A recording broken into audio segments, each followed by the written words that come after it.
Hello दोस्तों, स्वागत है आपका हमारे चैनल लेटेस्ट लर्न फार्मेसी में। आज हम आपके लिए लेकर आए हैं एंटीवायरल एजेंट ड्रग, जो कि आपका मेडिसिनल केमिस्ट्री का यूनिट नंबर 3 का लास्ट टॉपिक है और बहुत इंपॉर्टेंट टॉपिक भी है। आज इस वीडियो में हम डिस्कस करेंगे जो हमारी एंटीवायरल ड्रग है as a pharmacology and medicinal chemistry दोनों का कॉम्बिनेशन के साथ, कि अगर हमारा चाहे वो फार्माकोलॉजी में आ जाए या हमारा मेडिसिनल केमिस्ट्री में आ जाए तो हमको किसी प्रकार की कोई दिक्कत ना हो, हम इजिली उसको वहाँ पे लिख सके। तो आइए स्टार्ट करते हैं आज का वीडियो।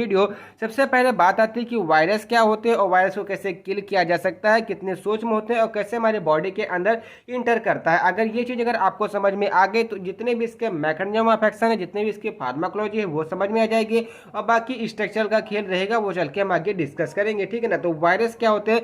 वायरस जो होते हैं वो अल्ट्रा माइक्रोस्कोपिक, अगर आप वायरस को नग्न आंखों से देखना चाहें तो क्या देख सकते हैं? बिल्कुल नहीं देख सकते हैं। तो इसलिए इसको किसे अल्ट्रा माइक्रोस्कोप से, इसका माइक्रोस्कोप से भी नहीं देख सकते। अल्ट्रा अल्ट्रा का जैसे देखते हैं, एक होता है सिंपल, उसके बाद अल्ट्रा, उसके बाद सुपर आता है, ठीक है ना। तो उसी प्रकार से अल्ट्रा जो होता है मीडियम रेंज का होता है, जो माइक्रोस्कोप होता है उससे हम इसको देख सकते हैं। एंड ऑब्लिगेट होता है। ऑब्लिगेट का मतलब क्या होता है कि अगर वो बाहरी इन्वायरमेंट में है तो वो डेथ फॉर्म में होगा, मतलब वो एक्टिव फॉर्म में नहीं होगा, इनएक्टिव फॉर्म में होगा। और जैसे ही आपकी बॉडी के अंदर पेनिट्रेट करके गया वो तुरंत एक्टिवेट हो जाएगा। एक्टिवेट होने के बाद वो अपनी रेप्लिकेशन करना स्टार्ट हो जाएगा। तो इसको बोलते हैं क्या? ऑब्लिगेट, ठीक है ना।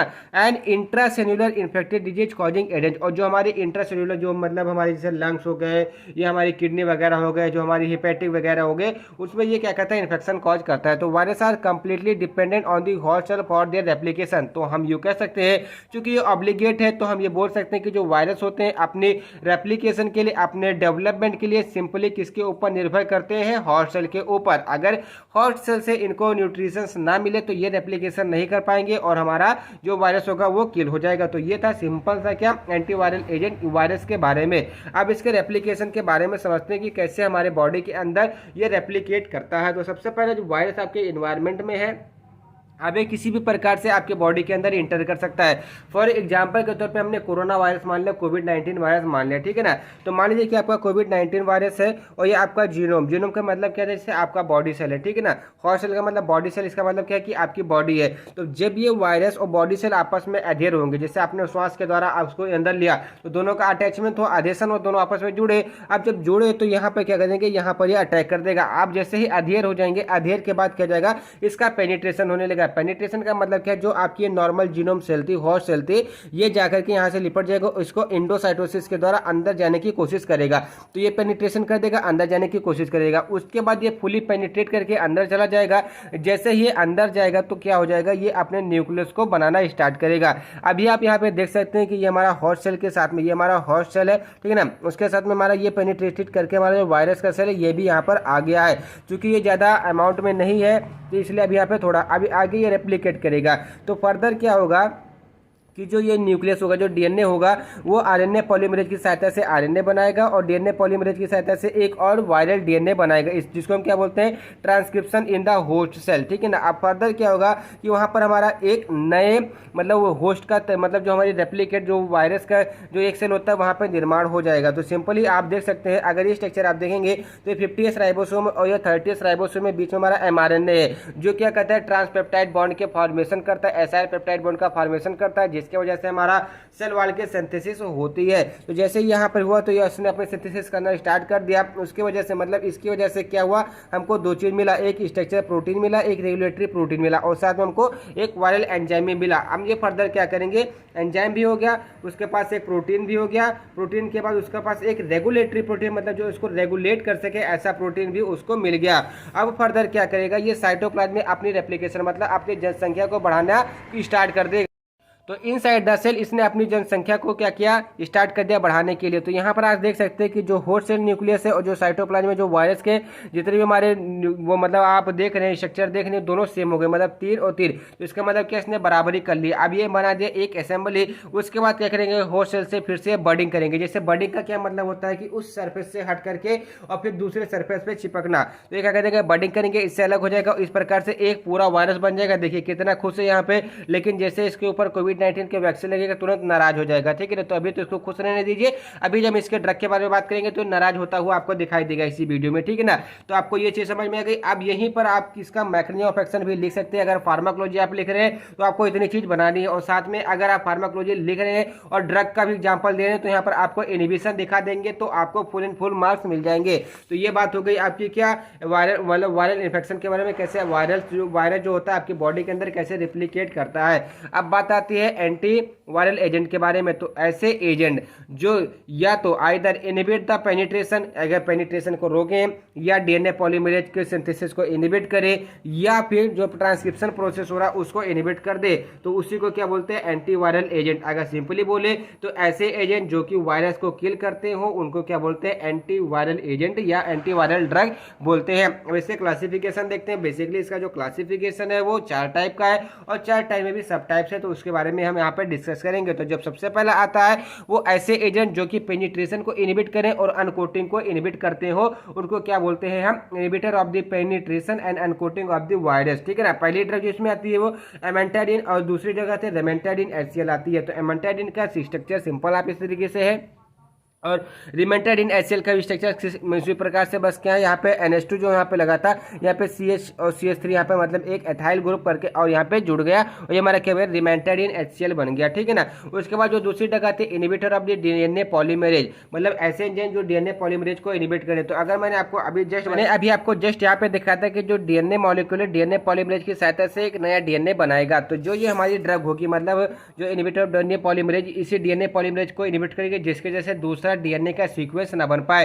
इसमें 2 कैटेगरी की 3 कैटेगरी की होती है। एक होती है पायरिमिडीन एनालॉग, मतलब कहने का क्या है, जिसका न्यूक्लियस पायरिमिडीन का होता है। दूसरा होता है प्यूरिन, जिसका न्यूक्लियस मतलब प्यूरिन का होता है। एक होता है नॉन न्यूक्लियोसाइड, जिसका कोई न्यूक्लियस नहीं होता, नॉर्मल ड्रग होती है, ठीक है ना। तो जो हमारी पायरिमिडीन एनालॉग में आती होती है आइडोजिरिडिन एंड ट्राइफ्लोरिडिन आती है। सिंपली अगर आप देखेंगे इसका स्ट्रक्चर देखेंगे, आई को अगर आप हटा देंगे, ठीक है ना, तो हमारा पायरिमिडीन का स्ट्रक्चर आपको देखने को मिल रहा है, और साथ में हमारे यहाँ पे शुगर मॉइटी भी लगी हुई है, और आई लगा तो इसमें आइडोजिरिडिन हो गया, और इसी आई को रिप्लेस करके अगर आप कार्बन ट्राइफ्लोराइड अगर यहाँ पे लगा देंगे तो ये हमारी क्या हो जाएगी, सिंपली से ट्राइफ्लोरिडिन में चेंज हो जाएगी। तो ये था सिंपल सा आइडोजिरिडिन एंड ट्राइफ्लोरिडिन, जो कि क्या है, पायरिमिडीन एनालॉग है। सेम इसी प्रकार से आपको अगर फार्माकोलॉजी में पूछ रहा है तो इस स्ट्रक्चर को हटा देना है, पायरिमिडीन एनालॉग में आपको आइडोजिरिडिन एंड ट्राइफ्लोरिडिन लिख देना है वहाँ पे।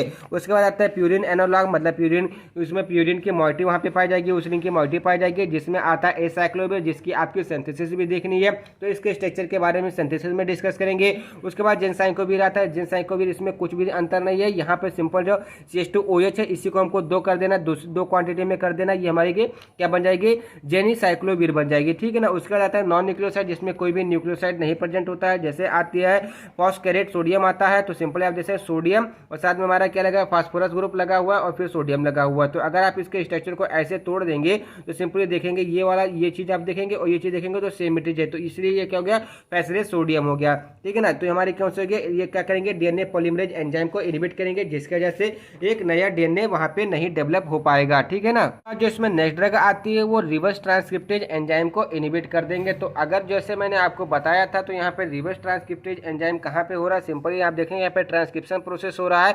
यहाँ पे 2 चीज हो रही है, एक आरएनए पॉलीमरेज की सहायता से आरएनए बन रहा है, एक डीएनए पॉलीमरेज की सहायता से डीएनए बन रहा है, ठीक है ना। तो ये हमारे ट्रांसक्रिप्शन जो प्रोसेस हो रही है उसको ये क्या करेंगे, इनहिबिट कर देंगे। तो इसमें जो ड्रग आती है वो पायरिमिडीन एनालॉग, मतलब जो इसमें पायरिमिडीन की मॉइटी पाई जाएगी वो होगी कौन कौन सी, जिडोबिडिन एंड जेलसिटाबिन होगी, और जो हमारी लेम्बिडाबिन इसके अंदर आएगी। उसके बाद जो प्यूरिन की न्यूक्लियोसाइड पाई जाएगी, मतलब प्यूरिन का न्यूक्लियस पाई जाएगा, उसमें आगे डिडोनोसिन आ जाएगा, और नॉन न्यूक्लियोसाइड में डेल्विरिडिन आ जाएगा। तो सिंपली आप देखें, अगर जिडोबिडिन में आप देखेंगे तो ये जो आपका स्ट्रक्चर अभी आपने बताया था, मतलब कैसे पायरिमिडीन का था, और यहाँ पे हमारा जो अगर आप प्यूरिन न्यूक्लियोसाइड में देखेंगे, मतलब डिडोनोसिन में देखेंगे, तो यहाँ पर आपको मतलब प्यूरिन के स्ट्रक्चर आपको यहाँ पे देखने को मिलेगा, और नॉन न्यूक्लियोसाइड में आपको ना प्यूरिन का देखने को मिलेगा ना पायरिमिडीन को। सिंपल सा आपको एक बेंजीन की रिंग आपको यहाँ पे देखने को मिली, साथ में हमारे क्या लगा हुआ है, एक पायरोल की ग्रुप लगा हुआ है, ठीक है ना। उसके बाद हमारा क्या, एक पाइपराजिन की रिंग लगी हुई है, ये हमारा इसका बेसिक मॉइटी है। तो ये हो गई आपकी कौन सी, inhibitor of the reverse transcriptase enzyme, transcriptase enzyme ही है। तो ये हमारा क्या जाएगा,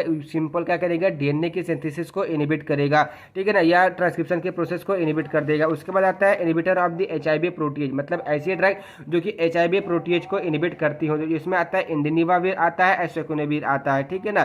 तो इसके स्ट्रक्चर के बारे में जब हम डिस्कस करेंगे तो बात करेंगे। अगर आपका फार्माकोलॉजी में आता है इंडिनिविर और सेकुनेविर, आपको लिख देना है, यही आपका क्या हो जाएगा, फार्माकोलॉजिकल क्लासिफिकेशन हो जाएगा।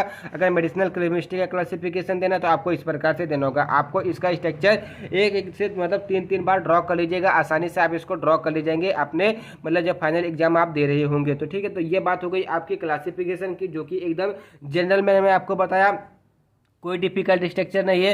अब आते हैं अपनी ड्रग्स के ऊपर। ड्रग्स में हमारी टोटल इसमें 16 ड्रग है, जिसके बारे में हम डिस्कस करेंगे। तो जो इसमें पहली ड्रग आती होती है एमेंटाडिन आती है, ठीक है ना। तो जो एमेंटाडिन मैंने अभी आपको जब क्लासिफिकेशन में बताया था, तो ये किस कैटेगरी के ड्रग थे, जल्दी बोलिए। ये पेनिट्रेशन और अनकोटिंग को इनहिबिट करते थे। तो सिंपली ये ड्रग होगी, ये हमारी ब्रीफली एक्ट करेगी, मतलब जो पहला ही प्रोसीजर होता है, मतलब वायरस आपकी बॉडी के ऊपर अटैक किया और पेनिट्रेशन करके हमारे एंडोसाइटोसिस के जो जैसी होस्ट सेल में इंटर करना चाहा, अगर वहां पे हमने ये ड्रग दे दी तो वहां पर वो इंटर नहीं कर पाएगा। तो ये होता है हमारा क्या, एमेंटाडिन। एमेंटाडिन का सिंपल सा मैकेनिज्म ऑफ एक्शन, लेकिन इसका मैकेनिज्म ऑफ एक्शन आगे चल के डिस्कस करते हैं। तो जो एमेंटाडिन होती है वो नैरो स्पेक्ट्रम एंटीवायरल ड्रग होती है और एक्टिव होती है against the strain of the influenza, मतलब जो इन्फ्लुएंजा वायरस होता है उसके प्रति क्या होती है, एक्टिव होती है, and not active against the infection, मतलब इन्फ्लुएंजा बी के मतलब केवल ए के प्रति एक्टिव होती है, बी के प्रति एक्टिव नहीं होती है। अगर इसका मॉलिक्यूलर फार्मूला देखें तो C10H18 और साथ में हमारा क्या एक नाइट्रोजन ग्रुप भी लगा होगा। तो अगर हम इसके स्ट्रक्चर के बारे में देखें तो जो हमारा ये न्यूक्लियस है, अगर NH2HCl को छोड़ दे तो इस न्यूक्लियस का नाम क्या हो जाएगा, हमारा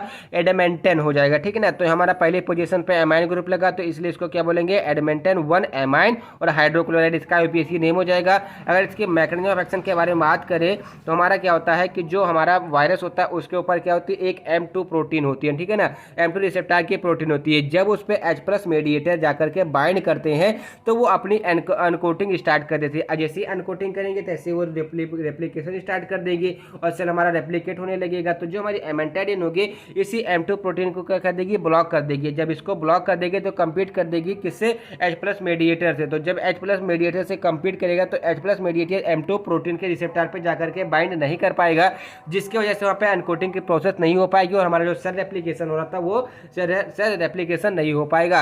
and it also inhibit viral assembly step. और ये क्या कहते हैं, जो वायरल असेंबली स्टेप है, मैंने जो आपको लास्ट स्टेप दिखाई थी, मैं आपको फिर से दिखा दे रहा हूं कि हमारी क्या असेंबली स्टेप है, इसको क्या कर देगी, इनहिबिट कर देगी। तो अगर आप फार्माकोलॉजिकल लिख रहे हैं तो आप सिंपल क्या करेंगे, इस ड्रग का जो मैकेनिज्म है सिंपल ऐसे बनाएंगे, उसके बाद यहाँ पे आपको क्या कर देंगे, इसको इनहिबिट रखा देंगे। ये आपका क्या हो जाएगा, सिंपल सा फार्माकोलॉजिकल जो फार्माकोलॉजी में आपको मैकेनिज्म ऑफ एक्शन देना वो हो जाएगा, ठीक है ना। इसके फार्माकोकाइनेटिक के बारे में बात करें तो इसका जो रूट है, मतलब किस रूट से हम इसको लेते हैं, ओरल रूट से लेते हैं। हाफ लाइफ इसकी 16 आवर्स होती है। मेटाबॉलिज्म इन लीवर होता है और एक्सक्रीशन यूरिन इन अनचेंज फॉर्म। देखिए मैं आपको एक चीज़ और बता देता हूँ कि ऐसी ड्रग जो मेटाबोलाइट हो जाती है वो चेंज फॉर्म में आपकी यूरिनेशन के बाहर निकलती है, लेकिन ऐसी ड्रग जो मेटाबोलाइट नहीं होती है वो अनचेंज फॉर्म में। लेकिन यहाँ पे 40% जो ड्रग होती है वो मेटाबोलाइट हो जाती है, इसलिए मेटाबोलिज्म लीवर में होता है, और 60% जो अनचेंज ड्रग होती है वो यूरिनेशन के माध्यम से हमारी बाहर हो जाती है। ADR इसके एडवर्स ड्रग एक्शन, जैसे नोजिया हो गया, एनोरेक्सिया मतलब भूख नहीं लगेगी,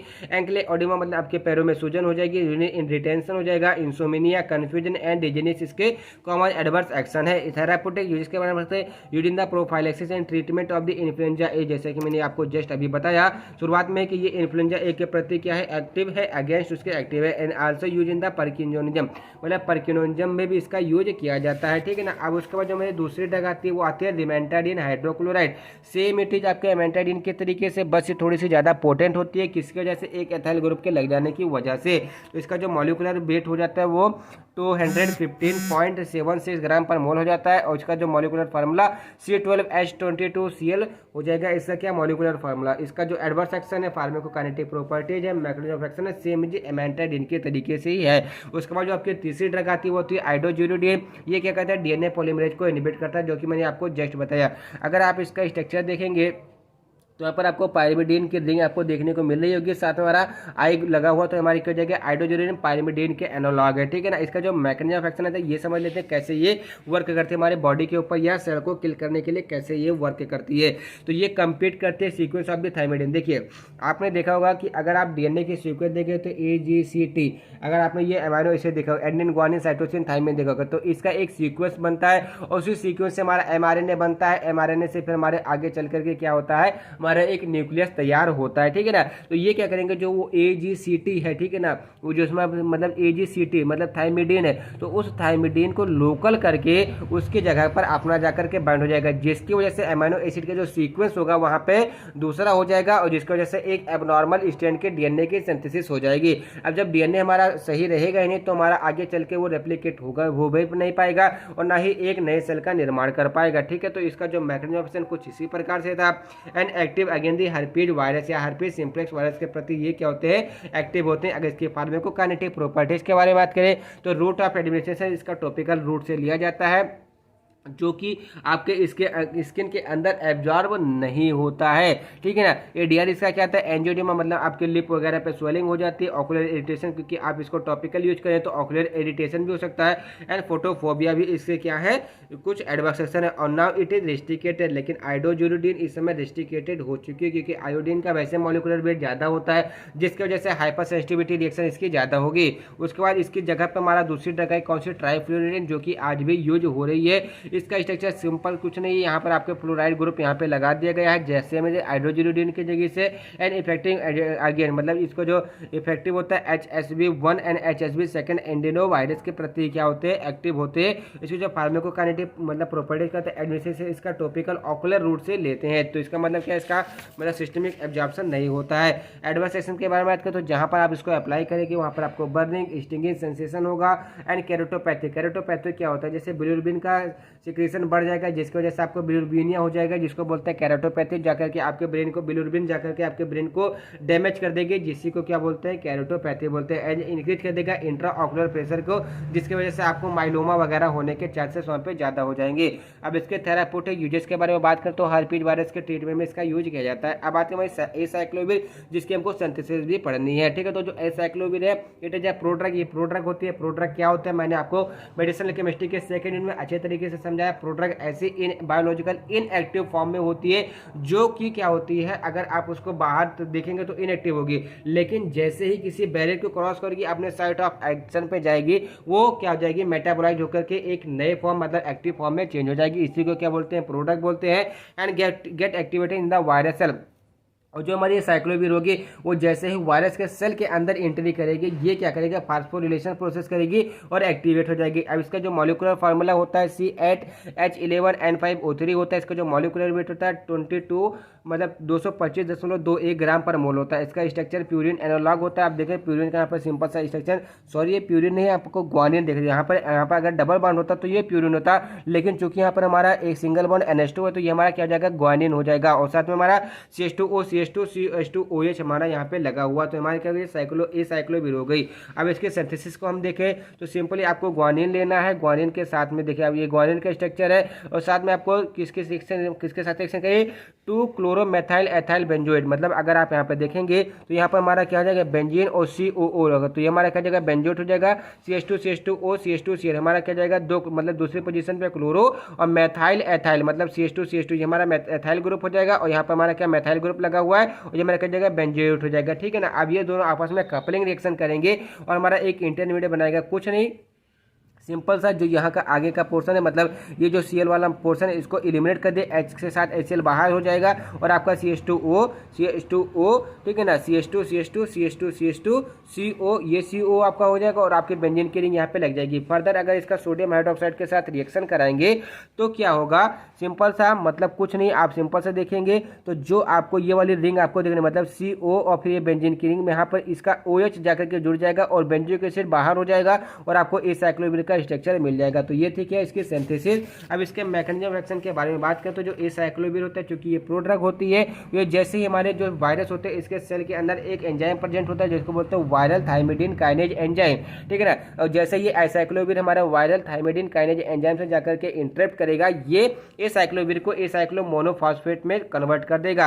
अब जैसे ये एसाइक्लोमोनोफॉस्फेट में कन्वर्ट करेगा, यहाँ पे दो चीज काम करेगी। अगर सेल्यूलर काइनेज काम किया तो एसाइक्लोविर ट्राइफॉस्फेट बना देगा, अगर इसने क्या किया एटीपी को यूटिलाइज किया तो ये एसाइक्लोविर डाइफॉस्फेट बना देगा। फर्दर ये एटीपी को यूटिलाइज करके क्या बना देगा एसाइक्लोविर ट्राइफॉस्फेट, मतलब मेन प्रोडक्ट हमारा क्या बनेगा एसाइक्लोविर ट्राइफॉस्फेट बनेगा ना, ठीक है ना। थोड़ी सी मक्खी लग रही है इसके लिए सॉरी, लेकिन जल्दी ही आपका एग्जाम आने वाला है इसलिए मैं मतलब कंटिन्यूअस करूंगा, लाइट आने का इंतजार नहीं करूंगा, ठीक है ना। तो जो आपकी एसाइक्लोविर ट्राइफॉस्फेट है ये फर्दर क्या करेंगे, दो काम करेंगे। एक काम करेंगे जो डीएनए का स्ट्रैंड है उसको टर्मिनेट कर देंगे, तोड़ देंगे, और जब डीएनए के स्ट्रैंड को ही तोड़ देंगे तो सिंपल सी बात है कि आपका वहाँ पे नया मतलब स्ट्रैंड बनेगा नहीं। वो जब मतलब अगर हम बोले कि आपके आधार ही तोड़ दें, आपका जो घर बन रहा है उसके नींव ही तोड़ दे, तो क्या घर वहाँ पे बनेगा, नहीं बनेगा। उसके बाद दूसरा क्या करेगा, इनिबिशन कर देगा वायरल डीएनए पॉलीमरेज को, और जिसकी वजह से आपके सेल की जो inhibition of the viral replication की जो प्रोसेस हो रही थी वो नहीं हो पाएगी, ठीक है ना। अब इसके फार्माकोकाइनेटिक प्रॉपर्टीज के बारे में बात करें तो इसका एडमिशन ओरल रूट से होता है।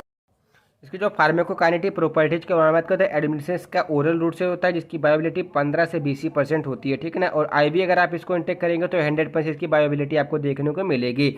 हाफ लाइफ इसकी कितना 3 घंटा होती है। एक्सक्रीशन यूरिनेशन के द्वारा होता है, और कितना 40% आपका यूरिनेशन के द्वारा होता है, बाकी 60% हेपेटिक मेटाबॉलिज्म में ये ड्रग चली जाती है। एडवर्स सेक्शन के बारे में बात करें तो nausea, vomiting, headache, dizziness, anorexia इसका क्या है नॉर्मल साइड इफेक्ट है। यूजेस क्या है इसका, म्यूकोसल एंड क्यूटेनियस इन्फेक्शन में, हाइपीज वायरस के इन्फेक्शन में जिसमें केराटाइटिस आती है, एसिनोफिलिसिस आती है, एंड चिकन पॉक्स में भी इसका यूज किया जाता है। तो ये आपकी क्या हो जाएगी, सिंपल सा ये साइक्लोवीर का एग्जांपल हो गया, उसका जो यूज था वो हो गया। अब उसके बाद मतलब जेन साइक्लोवीर आती है, सेम उसी प्रकार से वर्क करती है जिससे ए साइक्लोवीर, बस ये कहते हैं 100 टाइम मोर पोटेंट होती है ए साइक्लोवीर के कंपेयर में, ठीक है ना। तो इसका मॉलिक्यूलर फार्मूला C9H13N5O4 होता है। इसका जो मॉलिक्यूलर वेट होता है 255.23 ग्राम पर मोल होता है। कुछ नहीं, यहाँ पर आपने CH2OH लगाया था तो यहाँ पर एक CH और लगा दीजिए, आपका बन जाएगा जेन साइक्लोवीर बन जाएगा। अगर आप दोनों के स्ट्रक्चर में डिफरेंट करेंगे तो कोई डिफरेंट आपको देखने को नहीं मिलेगा। बस यहाँ पे क्या CH2OH यहाँ पे लगा था, वहीं की जगह CH2OH यहाँ पे लगा हुआ है, ठीक है ना।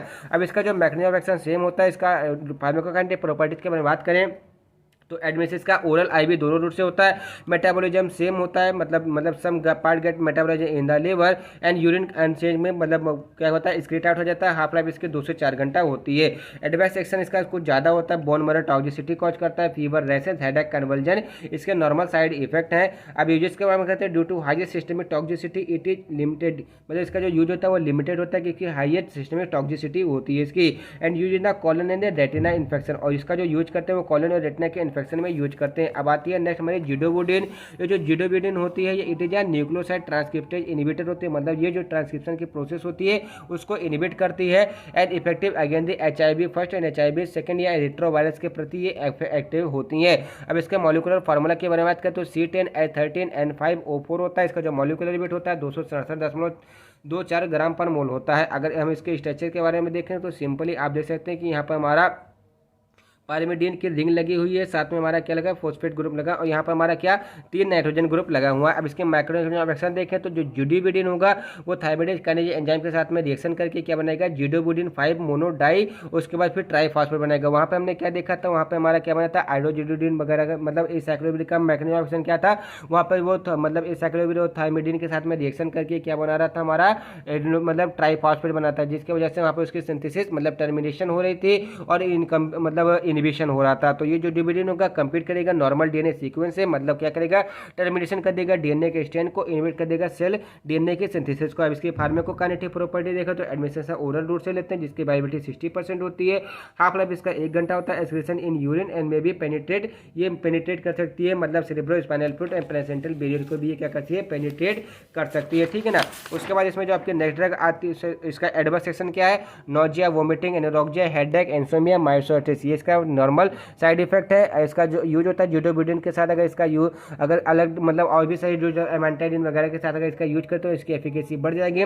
HIV first, HIV second, T cell infection में इसका यूज किया जाता है। उसके बाद आपकी जो नेक्स्ट ड्रग आती है वो होती है डिडोनिसिन आती है, जिसका जो मॉलिक्यूलर वेट होता है वो होता है 236.23 ग्राम। इसका जो मॉलिक्यूलर फार्मूला होता है C10H12N4O3 होता है। सिंपल सा आप स्ट्रक्चर यहाँ पे देख रहे होंगे, पायरिमिडीन का मतलब प्यूरिन की रिंग आपको देखने को मिली होगी और ये आपका क्या जाएगा डिडोनोसिन हो जाएगा, ठीक है ना। Mechanism of action same follow करता है एंड जिसके फार्माकोकाइनेटिक प्रॉपर्टी होती है मतलब ओरल रूट से इसको इंटेक करते हैं, जिसकी बायोटी 30 to 40% होती है। हाफ लाइफ इसकी हाफ एन आवर मतलब सॉरी 1.5 घंटे होती है। इसका जो excretion unchanged in the urine and adverse इसका पैंक्रियाटिस पेन हो गया, न्यूरोपैथी हो गया एंड बाकी नोजिया, वोमिटिंग, हेडेक वगैरह इसका जनरल साइड इफेक्ट है। यूजेस कहाँ पर होता है, HIV के इन्फेक्शन में यूज होता है, HIV प्रोफाइलेक्सिस में भी इसका यूज किया जाता है। उसके बाद जो आपके नेक्स्ट ड्रग आते हैं जेलसिटाबिल, जिसका जो मॉलिक्यूलर फार्मूला होता है C9H13N3O3 होता है, जिसका मॉलिक्यूलर वेट जो होता है 211.22 ग्राम पर मोल होता है, ठीक है ना। इसका जो मैग्नीशियम सेम होता है जैसे मैंने आपको अभी जोटोबिडिन का बताया। उसके बाद क्या होता है इसका जो मॉलिक्यूल मतलब फार्माकोकाइनेटिक प्रॉपर्टी देखें तो एडवेसिस का ओरल रूट 80% की बायोबिलिटी होती है। हाफ लाइफ इसका 1 से 2 घंटा है। Metabolism 40% in the liver and excrete होता है 60% अनचेंज इन द यूरिन। अब इसका एडेक्शन क्या है, न्यूरोपैथी, स्टोमेटिस, अल्सर, ठीक है ना। और इसका जो यूज होता है मोनोथेरेपी, HIV के मोनोथेरेपी में इसका यूज किया जाता है। उसके बाद आपके नेक्स्ट ड्रग आती है लेमिविडिन, ठीक है ना, जिसका मॉलिक्यूलर वेट होता है 229.64 ग्राम पर मोल होता है। उसका जो मॉलिक्यूलर फार्मूला होता है C8H11N3O3S होता है। इसका जो फार्मूला आप सिंपल सा देख सकते हैं कि यहाँ पे जैसे आपने पायरिमिडीन देखा था, सेम पायरिमिडीन, बस यहाँ पर हमारा क्या एक सल्फर ग्रुप यहाँ पे ऐड कर दिया, मतलब CH2 ग्रुप को मतलब सब्स्टिट्यूट करके यहाँ पे सल्फर ग्रुप लगा दिया गया, ये आपकी क्या जाएगा लेमिविडिन हो जाएगी, ठीक है ना। उसके बाद अगर इसकी फार्माकोकाइनेटिक प्रॉपर्टीज के बारे में देखें तो जिसका एडमिनिस्ट्रेशन होता है वो ओरल रूट से होता है, जिसकी जो बायो अवेलेबिलिटी होती है 85 to 90% के करीब में होती है। इसका जो हाफ लाइफ होता है 6 से 8 घंटा होता है। जो इसका एक्सक्रीशन होता है मतलब आपकी बॉडी से कैसे एलिमिनेट आउट होती है वो किडनी के थ्रू में होती है, ठीक है ना। अब इसका एडवर्स एक्शन जानते हैं तो नोजिया, वोमिटिंग, एनोरेक्सिया, न्यूरोपैथी से क्या है जनरल साइड इफेक्ट या एडवर्स एक्शन है। अब इसके यूजेस के बारे में बात करें तो इसका जो यूज किया जाता है HIV first, HIV second, hepatitis B के इन्फेक्शन में यूज किया जाता है। उसके बाद आपकी दूसरी जो ड्रग आती है लुबेराइड होती है, जिसका मॉलिक्यूलर फार्मूला C17H16Cl2N2O2 होता है, जिसका मॉलिक्यूलर वेट 351.2 ग्राम पर मोल होता है, ठीक है ना। इसका स्ट्रक्चर आप ड्रॉ करना पड़ेगा, कुछ नहीं किया गया, बेंजीन का एसाइलेशन करा करके उसमें एक मेथाइल ग्रुप के साथ में हमारा डाइक्लोरोबेंजीन जोड़ दिया गया है, ठीक है। उसके बाद इसका जो मैकेनिज्म ऑफ एक्शन होता है वो प्रिवेंट करता है वायरल के सिंथेसिस को, मतलब वायरल सिंथेसिस जैसे आपने देखा था कि DNA पॉलीमरेज क्या करता है, एक DNA को दूसरे DNA में चेंज कर रहा था, तो ये उसी प्रोसेस को क्या करेगा, ये इसको इनहिबिट कर देगा। इसका दूसरा मेथड क्या है, ये वायरल पेनिट्रेशन को भी इनहिबिट करता है, जिससे कि जो स्पेसिफिक सरफेस होता है उस पर वो बाइंड नहीं हो पाता है और डायरेक्टली जो हमारा वायरस होता है वो वहाँ पर किल हो जाता है। अब इसके यूजेस के बारे में कहते हैं use recommended due to lower potency, मतलब इसका यूज नहीं किया जाता है क्योंकि जो इसकी पोटेंसी होती है बहुत ही कम होती है। उसके बाद आपकी 12th नंबर की जो ड्रग होती है आती है कौन सी, डेनाविरिडीन आता है, जो कि क्या होता है non nucleoside reverse transcriptase inhibitor होता है। इसका मतलब क्या है, इसमें कोई भी प्यूरिन पायरिमिडीन के न्यूक्लियस प्रेजेंट नहीं होता, इसलिए इसको बोला जाता है क्या, non nucleus side reverse transcriptase inhibitor बोला जाता है, जिसका जो मॉलिक्यूलर फार्मूला होता है वो C22H28N6O3 सल्फर एक यहाँ पे ग्रुप जोड़ा होता है, ठीक है ना, जिसका मॉलिक्यूलर फार्मूला ये होता है और जो मॉलिक्यूलर वेट होता है वो 456.6 ग्राम पर मोल होता है, ठीक है। इसका स्ट्रक्चर आप सिंपल यहाँ पे देख सकते हैं, कोई डिफिकल्ट नहीं है, आपको 1-2 बार ड्रॉ करना है, आप आसानी से इसको बना ले जाएंगे। अब इसकी जो मैकेनिज्म ऑफ एक्शन होता है वो इनहिबिट करता है साइक्लिक DNA के सिंथेसिस को एंड प्रिवेंट करता है DNA के सिंथेसिस को। अब इसके फार्माकोकाइनेटिक प्रॉपर्टीज के बारे में बात करें तो इसका जो एडमिनिस्ट्रेशन होता है वो ओरल रूट से होता है, ठीक है ना। इसका जो मेटाबॉलिज्म होता है वो 50% लीवर में होता है। हाफ लाइफ इसकी 6 घंटे होती है और जो हमारा एक्सक्रीशन होता है इसका 44% फेसेस के द्वारा और 5% यूरिनेशन के द्वारा होता है। अब इसके एडवर्स एक्शन के बारे में बात करें तो skin rashes, Steven Johnson syndrome, nausea, diarrhoea, fatigue, headache, ये सब इससे क्या है जनरल एडवर्स इफेक्ट हैं और इसका जो यूज होता है वो HIV के इन्फेक्शन को ट्रीट करने के लिए किया जाता है। बाद जो इसमें नेक्स्ट ड्रग आती है वो आती है क्या, रिबाविरिन आती है, ठीक है। इसके अंदर क्या होता है, गोनोसिन एनालॉग होता है। इसका मतलब क्या है, ये जो गोनोसिन्स होते हैं जहाँ पे हमारे क्या होता है DNA का जो सीक्वेंस होता है उसको क्या करता है एबनॉर्मल, जैसे AGCT का जो सीक्वेंस होता है तो जो गोनिन होता है उसका जो सीक्वेंस होते हैं उसको लोकलाइज कर देते हैं और अपना जा करके वहाँ पर बैठ जाते हैं, जिसके वजह से उसके DNA की जो स्ट्रक्चर होता है उसमें चेंजेस होते हैं और नया DNA जो बनता है वो दूसरे मॉलिक्यूलर स्ट्रक्चर का बनता है और वो उतना इफेक्टिव नहीं होता है, या यूँ बोलें कि वो अनइफेक्टिव रहता है। अब इसकी जो मॉलिक्यूलर फार्मूला होता है होता है C8H12N4O5 होता है, जिसका मॉलिक्यूलर वेट 244.2 ग्राम पर मोल होता है। आप इसका सिंपल सा स्ट्रक्चर देख सकते हैं, कुछ नहीं है, ठीक है ना। इसकी जो फार्माकोकाइनेटिक प्रॉपर्टी एडमिशन इसका ओरल रूट से 50% होता है, मेटाबॉलिज्म इसका 50% लीवर हो जाता है, एक्सक्रीशन भी इसका 50% लीवर के द्वारा ही होता है, ठीक है, एक्सक्रीशन के द्वारा ही होता है, मतलब कहाँ से आपका फीकल मटेरियल के द्वारा होगा। उसके बाद अगर इसकी एडवर्स एक्शन के बारे में करें तो anaemia, mucosal irritation, depression, ETC इससे क्या है एडवर्स एक्शन है। यूज इसका क्या इन्फ्लुएंजा AB वायरस, ठीक है ना, यूज किया जाता है। पेरी इन्फ्लुएंजा वायरस इसमें, रेस्पिरेटरी सिंटिकल वायरस में यानी हेपेटाइटिस में इसका यूज किया जाता है। उसके बाद जो इसकी नेक्स्ट आती है वो आती है सुक्वानेबिर आती है, ठीक है ना, जिसका जो मॉलिक्यूलर फार्मूला होता है C38H50N5O5, जिसका मॉलिक्यूलर वेट कितना होता है 670.8 ग्राम पर मोल। तो इसका मतलब क्या है, इसकी जो हाफ लाइफ होगी वो बहुत ज़्यादा होगी, और साथ में जो इसका एक्सक्रीशन कहाँ से होगा फीकल मटेरियल के द्वारा, क्योंकि आपने बायोफार्मास्यूटिक्स में पढ़ा है जिनका मॉलिक्यूलर मतलब कहने का मतलब जो मॉलिक्यूलर वेट होता है अगर 350 से के बाद में मतलब 500 के बाद में जिसका होता है वो हमारा मतलब एग्जैक्टली फीकल मटेरियल के द्वारा ही एलिमिनेट आउट होती है, ठीक है ना। और जो 50 डाल्टन दिया तो वही हमारा क्या हो जाएगा 500 के करीब में आ जाएगा, ठीक है ना। इसके जो फार्माकोकाइनेटिक प्रॉपर्टीज होती है वो ओरली इसको एडमिनिस्ट्रेट करते हैं। मेटाबॉलिज्म इसका लीवर में होता है। एक्सक्रीशन इसका 85% फीकल मटेरियल के द्वारा, 3% यूरिन के द्वारा। इसकी हाफ लाइफ 8 घंटा होती है, ठीक है। यूज इसका मल्टी ड्रग रेजिमेन में यूज करते हैं, जैसे HIV फर्स्ट HIV सेकंड के ट्रीटमेंट में। उसका नेक्स्ट ड्रग आती है इंडेनिविर आती है, ठीक है ना, जिसका मॉलिक्यूलर फार्मूला C36H47N5O4 होता है, जिसका मॉलिक्यूलर वेट 613.8 ग्राम पर मोल होता है। देखिए स्ट्रक्चर में कुछ नहीं है, अगर आप इसको स्ट्रक्चर को 1-2 बार ड्रॉ करेंगे आसानी से इसको आप बना ले जाएंगे, ठीक है ना। उसके बाद जो इसका मैकेनिज्म क्या होता है, सेम जो मैंने आपको बताया कि DNA की जो रेप्लिकेशन होता है, जो वहाँ पे एमाइनो एसिड का सीक्वेंस होता है, AGCT का जो सीक्वेंस होता है उसको मतलब दूसरे तरीके से कर देता है, वहाँ पे अपना कुछ अलग मतलब सीक्वेंस ही बदल देता है, जिसकी वजह से हमारा एक प्रॉपर DNA तैयार नहीं हो पाता है। जिसको फार्माकोकाइनेटिक प्रॉपर्टीज के बारे में कहते हैं तो इसको ओरली लिया जाता है, जिसकी वैलिडिटी 65% होती है। Which decrease in presence of food, अगर हम इसको फूड के प्रेजेंस में लेते हैं तो इसकी बायोएबिलिटी क्या जाएगी, घट जाएगी, ठीक है ना। इट इज एक्सटेंसिवली मेटाबोलाइज, मतलब क्या होता है कि एक्सटेंसिवली मेटाबोलाइज होता है। एंड प्लाज्मा हाफ लाइफ इसकी 1.8 आवर होती है। जो ड्रग एक्सक्रीट होता है मेनली इन द फीसेस, क्योंकि इसका जो मॉलिक्यूलर वेट आपका 600 से ज़्यादा है, ठीक है ना। Only 10% of the unchain drug is excreted in the urine. अब इसका एडवर्स इफेक्ट क्या है कि GI इंटॉलरेंस हो सकता है। इंटॉलरेंस का मतलब कि जैसे वोमिटिंग, नोजिया वगैरह आपको हो सकता है। इट आल्सो न्यूट्रोफिलाइसिस, मतलब कहना क्या है कि जो आपका न्यूट्रोफिल्स डैमेज हो सकता है। And this can be avoided by access intake of the fluid, ठीक। अब इसका थेराप्यूटिक जो कि हम एंटी कैंसर के ड्रग के रूप में यूज कर रहे हैं। उसका जो आपकी नेक्स्ट ड्रग आती है वो आती क्या है, सिंपल सा आप इसको देख सकते हैं कि ये आपकी कार्बामेट ड्रग है, ठीक है ना। तो इसका जो मॉलिक्यूलर वेट होता है वो 720.9 ग्राम होता है, जिसका मॉलिक्यूलर फार्मूला C17H48N6O5H2 होता है। इसका जो मैकेनिज्म ऑफ एक्शन होता है वो रिफर सिंपल करता है, DNA के सिंथेसिस को रोकता है। जिसकी फार्माकोकाइनेटिक प्रॉपर्टीज के बारे में बात करें तो ओरली बायोएबिलिटी इसकी सबसे ज़्यादा होती है, इसका मतलब ओरल रूट से लेते हैं, जिसकी वैलिडिटी 75% होती है, ठीक है, किसकी रिटोनेविर की, ठीक है ना। जो इंक्रीज कर देता है क्या, अगर फूड के प्रेजेंस में लेते हैं तो इसका वैलिडिटी बढ़ जाएगी, ठीक है ना। 98% जो ड्रग होगी प्रोटीन बाउंड हो जाएगी। मेटाबोलाइज किसके द्वारा होगा, लीवर में, किस एंजाइम के, साइटोक्रोम P3A4 के द्वारा हो जाएगी, ठीक है। उसके बाद जो इसका एक्सक्रीशन होगा मेटाबोलाइट्स का 98 to 99% जो होगा वो एक्सक्रीशन होगा किसके द्वारा, फीकल के द्वारा। 1 से 2% जो unchanged drug in the urination है। और प्लाज्मा हाफ लाइफ इसकी 3 से 5 घंटा होती है। एडवर्स इफेक्ट क्या है इसका, nausea, diarrhoea, abdominal discomfort, hyperglycaemia, fat distribution and are common adverse effect, ठीक है ना, एसोसिएटेड विद रिटोनेविर, ठीक है ना। उसका इसका थेराप्यूटिक यूज क्या होता है, refer therapeutic uses of the secondary, मतलब anti cancer, influenza virus, herpes virus, इन सब में इसका यूज किया जाता है। तो आई होप आपको ये वीडियो समझ में आया होगा। अगर वीडियो समझ में आए तो वीडियो को लाइक करना, चैनल को सब्सक्राइब करना एंड कमेंट करके हमको जरूर बताना कि आपको वीडियो कैसा लगा। अब मिलते हैं नेक्स्ट लेक्चर वीडियो में मेडिसिनल केमिस्ट्री जो प्रीवियस ईयर क्वेश्चन पेपर थे उसके सॉल्यूशन के साथ में।